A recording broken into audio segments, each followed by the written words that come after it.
आऊज़ुबिल्लाहि मिनश्शैतानिर बिस्मिल्लाहिर्रहमानिर्रहीम। शुरू अल्लाह के नाम से जो निहायत रहम वाला, वो बड़ा मेहरबान है। अस्सलामु अलैकुम। हमें उम्मीद है सब ठीक ठाक होंगे।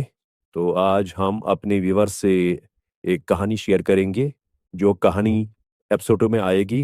आज एक एपिसोड आएगा, कल दूसरा, परसों तीसरा, इस तरीके से आएगा। प्लीज सब एपिसोड देख लेना। कहानी यूं है, एक मुल्क में एक बादशाह रहता था।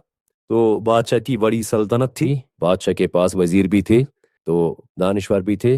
बड़े मुल्क का दानिश्वर बादशाह था। बादशाह के पास हर नियामत, हर दौलत थी उसके पास। लेकिन एक नियामत से वो अभी अल्लाह ने इसको महरूम रखा था। वो नियामत थी संतान की। तो दिन गुजरते गए, सल्तनत चलती गई। तो एक दिन बादशाह को जहन में आ गया ये सवाल कि आगे इस मुल्क का बादशाह कौन बनेगा। तो दिन ब दिन बादशाह के जहन में ये सवाल उभरता रहा और इसको अंदर से कुरेदता रहा। तो बादशाह को एक दिन अपने दिमाग में यह आया कि आज मैं क्यों ना ये अपने दानिश्वर और वजीरों से ये बात शेयर करूंगा। तो इसने सभा बुलाकर सब वजीरों को अपनी सभा में बुलाया। और जो ही सब वजीर सभा में आए तो उस उन्होंने सवाल किया, बादशाह सलामत, अचानक हमको आज क्यों बुलाया। बादशाह सलामत ने जवाब दिया कि मेरे को एक परेशानी खाई जा रही है। वजीर, बादशाह सलामत, आखिर क्या परेशानी को खा रही है। बादशाह सलामत का ये जवाब, दुख भरा जवाब, ये सुनकर बादशाह ने कहा, हुकूमत को चलाने के लिए कोई वारिस मुझे नजर नहीं आ रहा है, तो यही चिंता मुझे अंदर से खा रही है। वजीर ने जवाब दिया। वजीरों ने बोला, बादशाह सलामत, अल्लाह के घर में देर है अंधेर नहीं, आप मायूस मत हो जाइए। आप अल्लाह को मांगते रहिए, अल्लाह इंशाल्लाह आपको इस नियामत से भी नवाजेगा। हमारा मशवरा आपको ये है कि आप दान कीजिए, आप यतीमों में पैसा खर्च कीजिए, आप मुफलिसों और गरीबों को खाना खिलाना शुरू कर दीजिए। तो 1 साल तक ये आप लगातार करिए। तो बादशाह ने ये अमल इसको अच्छी लगी, तो उसने सोचा चलो आजमाते, उसने शुरू कर लिया। तो ये शुरू अमल होती ही 1 साल हो गया। तो बादशाह के घर में खुशखबर आई। बादशाह के घर में एक लड़का ने जन्म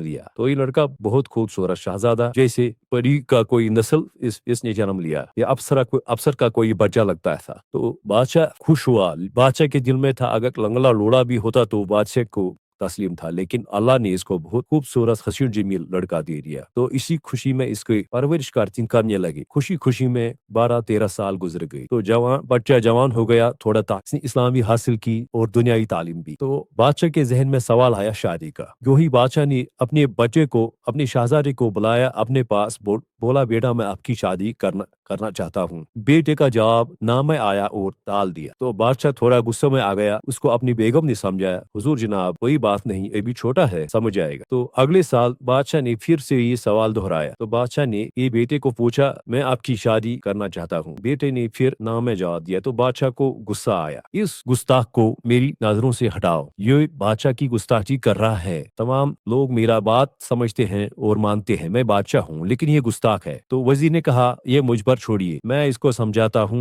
आखिर छोटा ही है। तो बादशाह ने कहा, चलो समझाओ, अगर ये गुस्ताख समझेगा तो ठीक, वरना मैं अपना फैसला जानता हूँ। तो वजीर ने इसको समझाया। तो समझाने में 1 साल और गुजर गया। तो 1 साल और के बाद बादशाह ने यही सवाल फिर दोहराया। वजीर ने कहा, जनाब, ये लड़का तो शादी से इनकार कर रहा है। इसने किताबों में पढ़ा औरतें बेवफाई होती है, ये किसी को वफा नहीं करते हैं। तो बादशाह को बहुत गुस्सा आया ये जवाब सुनकर। तब उसने दरबार बुलाया कि मैं इसको सजा दूं, लेकिन उसकी माँ ने बीच में आकर बोला, मैं इसको समझाती हूँ, छोड़ो मुझ पर। तो 1 साल और गुजर गया समझाने में। फिर बादशाह ने अपनी बेगम से पूछा, बेगम क्या जवाब आया। उसने बोला, आली जनाब, ये लड़का तो जिद पे अड़ा हुआ है, ये बोलता है कि बेवफाई होती है औरत की निशानी, ये वफा नहीं कर सकती, मैं शादी नहीं करूंगा। एट लास्ट मैं शादी नहीं करूंगा। तो बादशाह को गुस्सा आया। उसने बोला कि इसको सजा देनी है, सजाई मौत। तो उसकी माँ रोने लगी और वजीरों से दरखास्त करने लगी, अरे कुछ करो, इसको बचाओ।